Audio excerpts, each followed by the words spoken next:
নাঙ্গলকোটের ঝাটিয়াপাড়া বাজার কমিটি নির্বাচন, সভাপতি মাহবুবুল হক, সেক্রেটারি আলমগীর। দেশ বাংলা নিউজ 24, সময়ের সাথে তারুণ্যের পথে। কুমিল্লার নাঙ্গলকোটের ঝাটিয়াপাড়া বাজার পরিচালনা কমিটি নির্বাচন 2024 রবিবার দিনব্যাপী ঝাটিয়াপাড়া বাজারস্থ খন্দকার হজ কাফেলা মিলনায়তনে অনুষ্ঠিত হয়েছে। আহ্বায়ক কমিটির মাধ্যমে স্বাধীনতার পরবর্তী সময়ে গণতান্ত্রিক প্রক্রিয়ায় এই প্রথম ভোটাধিকার প্রয়োগ করেন ব্যবসায়ী ভোটারবৃন্দ। এতে মা মেডিকেল স্বত্বাধিকারী কাজী মাহবুবুল হক 160 ভোট পেয়ে সভাপতি, ফ্রেন্ডশিপ স্বত্বাধিকারী মাওলানা আলমগীর হোসেন 175 ভোট পেয়ে সেক্রেটারি, সাইমুম লাইব্রেরি স্বত্বাধিকারী জসিমউদ্দিন 138 ভোট পেয়ে কোষাধ্যক্ষ নির্বাচিত হন। ভোটগ্রহণ শেষে ফলাফল ঘোষণা করেন ঝাটিয়াপাড়া বাজার পরিচালনা কমিটি নির্বাচনের রিটার্নিং কর্মকর্তা, Laksam Cambrian school and college ভারপ্রাপ্ত অধ্যক্ষ মহিউদ্দিন বাহার মিয়াজি। ফলাফল ঘোষণা শেষে বিজয়ীদের ফুলেল শুভেচ্ছা জানান আহ্বায়ক কমিটির সদস্যবৃন্দ। সুন্দর এবং সুস্থ স্বাভাবিক পরিবেশে ভোট হয়েছে, এখানে কেউ বিশৃঙ্খলা করার দরকার নেই। উনি যেহেতু আমাদের এখানে মেহমান আসছেন, আরেকটা বিষয় হচ্ছে যে একটা নির্বাচন পরিচালনা করা অনেক কষ্টে, উনি যথার্থ সময় এখানে দিয়া খুব বিচক্ষণতার সহিত নির্বাচন পরিচালনা করছেন এবং খুব সুন্দরভাবে সুস্পষ্ট সবার সম্মুখে ভোটগুলো গণনা করছে। আমি মেম্বার হই আর আপনাদের এই বাজারের প্রতিনিধি হই আর ছোট হই বড় হই, আমরা সহকারে সবাই ছিলাম। আমরা যতটুকু দেখছি খুব সুন্দরভাবে ভোট গণনা হয়েছে। আহ্বায়ক ছিলাম 15 থেকে বেশি, তারা প্রত্যেক দিন আমরা আলোচনা করে প্রত্যেক দিন আলোচনা করে একদিনও আমরা আলোচনা বন্ধ করি না, যার কারণে আজকে এই সফলতা আপনাদের কাছে। এখানে আমি যতদিনে আহ্বায়কদেরকে ডাক দিয়েছি রাত 9টা, সবাই পৌঁছে গেছে। ইনশাল্লাহ যত কিছু লাগছে তত কিছু আমাদেরকে দিয়ে গেছে। আমাদের ইলিয়াস ভাই সর্বক্ষণিক পরিশ্রম করছে, ওনার জন্য দোয়া করবেন, আমার জন্য দোয়া করবেন, শাহাদাত ভাইকে এবং আমাদের আহ্বায়ক সমস্ত প্যানেলকে অসংখ্য ধন্যবাদ। যারা নির্বাচিত হয়েছেন তাদেরকে অসংখ্য ধন্যবাদ। ঝাটিয়াপাড়া বাজার ব্যবসায়িক বিন্দু এবং যারা ইলেকশন করলেন প্রার্থীবিন্দু এবং মনে যারা আহ্বায়ক বিন্দু, সবাইকে আন্তরিক ধন্যবাদ এবং আমি কৃতজ্ঞতা জানাই। সব থেকে বেশি কষ্ট করলো প্রার্থীরা এবং দ্বিতীয় হলে যারা আহ্বায়ক আছে তারা অনেক কষ্ট করলো। এর পরবর্তীতে বেশি কষ্ট করলো, আর একটু বেশি করলো ইলিয়াস ইউসুফ, ডাক্তার ইউসুফ ইলিয়াস। আর যারা নির্বাচিত হয়েছেন তাদেরকেও ধন্যবাদ জানাই এবং সামনের দিন সুন্দরভাবে আপনারা সুন্দরভাবে এবং একটা 11 জন মিলিয়ে একটা কম্পিটিশন করতে পারেন। আল্লাহ রাব্বুল আলামিনের দরবারে শুকরিয়া আদায় করছি সুন্দর একটি নির্বাচনের জন্য। যারা নির্বাচিত হয়েছে, যারা কষ্ট করেছে, সকলকে আন্তরিক ধন্যবাদ। সকলকে আল্লাহ কবুল করুক, সকলকে সুফলা হায়াতের দিকে আল্লাহ বরকত দান করুক। যেখানে ভোটিং সিস্টেম ছিল না সেখানে ভোটিং সিস্টেম হয়েছে।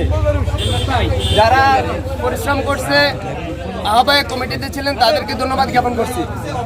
আর যারা নির্বাচক প্যানেল ছিলেন, অনেক সাহসের ভূমিকা রাখছেন, তাদেরকে অসংখ্য ধন্যবাদ জানাচ্ছি। আর যারা ভোট দিয়ে ভোটার হয়ে এখানে এসে নিজেদের সময় নষ্ট করে এসে আমাদের এখানে ভোট দিয়ে আমাদেরকে নির্বাচিত করেছেন, সবাইকে ধন্যবাদ জানাচ্ছি। যারা সমন্বয়কের দায়িত্ব পালন করেছেন, নির্বাচন কমিশনের দায়িত্ব পালন করেছেন এবং সার্বিকভাবে বিভিন্ন বিষয়ে আজকের নির্বাচনের সফল এবং সার্থক করেছেন। যারা প্রিজাইডিং অফিসার ছিলেন, পোলিং অফিসার ছিলেন এবং আমাদের প্রার্থীদের প্রতিনিধি ছিলেন, সবার কাছে আমি আন্তরিকভাবে কৃতজ্ঞ এবং সবাইকে ধন্যবাদ এবং মোবারকবাদ জানাচ্ছি। আমি বিগত সময়ে এই বাজারের সভাপতির দায়িত্ব পালন করেছি এবং আমি ইউনিয়ন পরিষদের মেম্বার ছিলাম। আজকের এই দিনে আমি সকলের কাছে, সকল ব্যবসায়ী, এলাকাবাসী এবং আমার শুভাকাঙ্ক্ষী বিভিন্ন রাজনৈতিক, সামাজিক, সাংস্কৃতিক সংগঠনের যত জনের সাথে আমার সম্পর্ক আছে সবার কাছে আমি কৃতজ্ঞ। আগামী দিনে এই বাজারে যে আমরা নতুন নির্বাচিত হইলাম, যারা নির্বাচিত হন নাই, আমাদের সমন্বয় বৈষম্যবিরোধী ছাত্র আন্দোলনের সমন্বয়কদের সাথে সমন্বয় করি, একজাক তরুণ নিয়ে এই কমিটি গঠন করি, দায়িত্ব বন্টন করে, দপ্তর বন্টন করে দিয়ে আগামী দিনের বাজারের সকল উন্নয়ন, আইন শৃঙ্খলা এবং ব্যবসায়িক নিরাপত্তা এবং সার্বিক যত রকমের সহযোগিতা করা দরকার আমি আমার ক্ষুদ্র জ্ঞান থেকে অবশ্যই আপনাদেরকে ওয়াদা দিতে পারি, আমি আমার ক্ষুদ্র জ্ঞান থেকে এই ব্যবস্থা গ্রহণ করব। ঝাটিয়াপাড়া বাজার ব্যবসায়ী সমিতি নির্বাচন 2024 আপনারা যারা অক্লান্ত পরিশ্রম করেছেন, বিশেষ করে আপনারা যারা ভোটার, আমি সবাইকে এবং বাজার কমিটির আহ্বায়ক যারা আছেন, আহ্বায়ক সহ সকল সদস্যদেরকে আন্তরিকভাবে ধন্যবাদ জানাচ্ছি যে এত সুন্দর একটা আয়োজন করেছেন। এবং ধন্যবাদ জানাচ্ছি সকল ভোটারদের, কারণ জনগণ হচ্ছে সকল ক্ষমতার উৎস। তা আমি এই পর্যায়ে যেহেতু গণতন্ত্রের যে একটা বৈশিষ্ট্য সেটা আপনাদের মাঝে খুঁজে পেয়েছি, আমি চাই ভবিষ্যতে যাতে তারা অব্যাহত থাকে।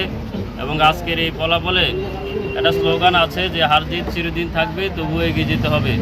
আমরা যারা মন খারাপ করার কিছুই নেই, এখানে সভাপতি পদে 3 জন প্রার্থী ছিলেন, সেক্রেটারি পদে 2 জন এবং অর্থ সম্পাদক পদে 2 জন। তো আপনারা সেই সকাল 9টা থেকে আপনাদের যে নির্দিষ্ট টাইম 1:15 পর্যন্ত আমরা ভোট সম্পন্ন করেছি। পাশাপাশি যারা বিভিন্ন প্রার্থীর প্রতিনিধি ছিলেন তাদের সামনে আমরা ব্যালট পেপার সহ আমাদের সাংবাদিক সমকাল নাঙ্গলকোট উপজেলা প্রতিনিধি সাইফুল ভাই আছে। তো আমি এই পর্যায়ে প্রথমে কোষাধ্যক্ষ পদে যারা লড়েছেন এরা হচ্ছেন কোষাধ্যক্ষ পদ মানে অর্থ সম্পাদক পদে যারা প্রার্থী ছিলেন উনি হচ্ছে জাকির হোসেন জাকিয়া কোকারিজ, আর আরেকজন ছিলেন জসিমউদ্দিন সাইমুম লাইব্রেরি। তো জাকির হোসেন ভোট পেয়েছেন, টোটাল ভোটের সংখ্যা হলো 242, এর মধ্যে ভোট আদায় হয়েছে 221, বাতিল হয়েছে 3টি। জাকির হোসেন পেয়েছেন 80 ভোট, আর ওনার প্রতিদ্বন্দ্বী প্রার্থী জসিমউদ্দিন সাইমুম লাইব্রেরি উনি পেয়েছেন 138 ভোট। উনি নির্বাচিত হয়েছেন আমাদের জসিমউদ্দিন সাইমুম লাইব্রেরি। এরপরে হচ্ছে সেক্রেটারি পদে 2 জন প্রার্থী, একজন হচ্ছে সৈয়দ আহমদ সৈয়দ মেটাল, আরেকজন হচ্ছে মাওলানা আলমগীর হুসাইন ফ্রেন্ডশিপ দোকান। আর এখানে ভোটের সংখ্যা একই 242, ভোট বাতিল হয়েছে 1টি। এর মধ্যে সৈয়দ আহমেদ সৈয়দ মেটাল উনি পেয়েছেন 45 ভোট, ওনার সাথে যিনি নড়ছেন উনি পেয়েছেন 175 ভোট পেয়ে উনি নির্বাচিত হয়েছেন। এরপরে সভাপতি পদে আপনাদের 3 জন প্রার্থী ছিল, মাওলানা আনিসুল হক জাহানারা ফার্মেসি, এরপরে ছিলেন সৈয়দ নাসির আহমেদ নাসির পান্নিসার, আরেকজন ছিলেন কাজী মাহবুবুল হক মা মেডিকেল হল। তো মাওলানা আনিসুল হক জাহানারা ফার্মেসি 242 ভোটের মধ্যে 4টি ভোট বাতিল হয়েছে, উনি পেয়েছেন 25 ভোট। এরপরে ওনার প্রতিদ্বন্দ্বী যিনি ছিলেন নাসির আহমেদ নাসির পান্নিসার 242 ভোটের মধ্যে 4টি ভোট বাতিল, উনি পেয়েছেন 32 ভোট। কাজী মাহবুবুল হক মা মেডিকেল হল 242 ভোটের মধ্যে 4টি ভোট বাতিল হয়েছে, উনি পেয়েছেন 160 ভোট। মানে ইনি সভাপতি পদে নির্বাচিত হয়েছেন কাজী মাহবুবুল হক। আপনাদের সকলকে আন্তরিক ধন্যবাদ। দেশ বাংলা নিউজ 24, সময়ের সাথে তারুণ্যের পথে।